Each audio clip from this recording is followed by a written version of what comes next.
Hey Rich, you said that plant-based nutrition is one of the reasons that you were able to actually complete the extreme endurance events that you completed.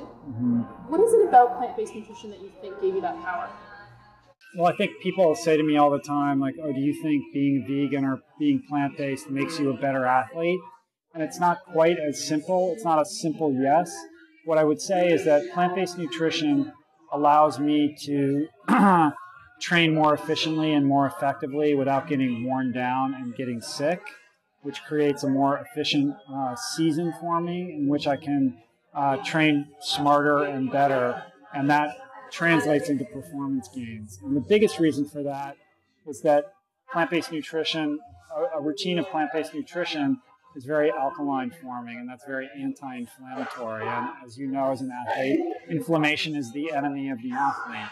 If you can reduce inflammation, then your body is going to rebound more quickly. It's going to bounce back faster in between workouts. You will rebuild your system in between workouts more quickly. And if you can do that, then you can push yourself harder, bounce back more quickly, and get stronger in a shorter period of time. And that the alkaline nature of the diet also creates an environment in which it becomes more difficult for you to get sick and run down and all of those things. So all of those things kind of conspire to elevate performance when protracted over time. Great. And what would you say to athletes that are considering moving towards plant-based nutrition? Do you have any advice for them as they get on that journey? Yeah, I mean, I think you should try it out and see what works for you, and be open-minded. Kind of set aside what you've always heard about meat and dairy, and just listen to your body. And also, I think it's important that you don't have to be perfect out of the gate. You don't have to be perfect ever. I think when you set yourself up to go plant-based or go vegan, it can be initially challenging because it's so different than what you're used to. And if you misstep or kind of go off a little bit, a lot of people just go, oh, well, it's too hard, forget it. And then they just abandon it altogether. Whereas I think a healthier approach would be, okay, I misstepped here, but let's go back and we'll adjust this, or just to get right back on it and not to like flog yourself or just make a blanket statement that it's too hard. So allow yourself room to step into it and to like grow within the context. And just eat more plants. Don't overcomplicate it. Would the top 2 or 3 foods that you would say get these in your diet now? This is where it's going to get you for athletes. Yeah, for athletes. Kale. I never go a day without eating kale. I eat kale in my blended Vitamix smoothies. For the athlete, beets and beetroot, incredibly important. There's unbelievable evidence. You can go to nutritionfacts.org and see Dr. Michael Greger's videos on this, but there is evidence to substantiate that beetroot enhances endurance, improves stamina, so that's definitely one not to miss.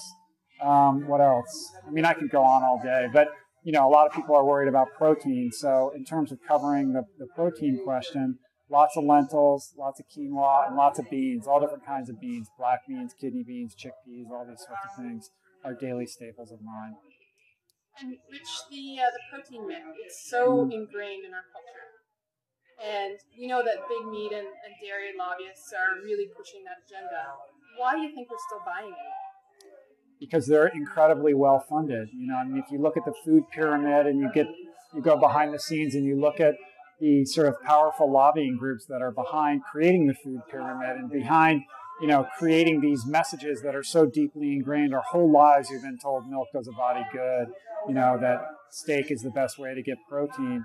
And these messages were formed, created, propagated, and promoted by these incredibly well-funded, powerful lobbies that want you to persistently believe that this is the case. And the truth is, it's just not true.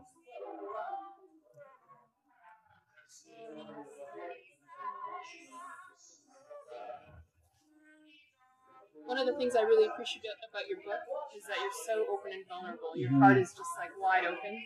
And I think it's such a gift to our planet right now to have that kind of authenticity. I think your message about looking for your own authentic self right now is so incredibly important. And I know that with people who are training hard for athletics, that sometimes there can be a bit of an external focus there. Anything to say to those athletes that about maybe the gains that can be make by going inside? Yeah. For me, it's all about going inside. The external, factors are kind of irrelevant in the grand scheme of things. And I know it's easy to get caught up in that, and I do, of course, from time to time. But it's important, particularly in the context of an athlete who's maybe training for a race or has a goal of, whether it's doing an Ironman or running a marathon or something like that, that the real joy and the growth takes place in the preparation and the journey to getting there. It's not about what your time is when you cross the finish line, and certainly that's a celebratory moment, and everyone wants the picture of them, going like that or whatever. But fast forward, a couple of years later, and when you look back on it, was it crossing that finish line, or was it all of the things that you did to get to that finish line? What's more valuable, and what did you learn along the way? And of those things that you learn, how have you applied those in your life to make your life and the life of others better? That's the value. Thank you so much. All right, cool.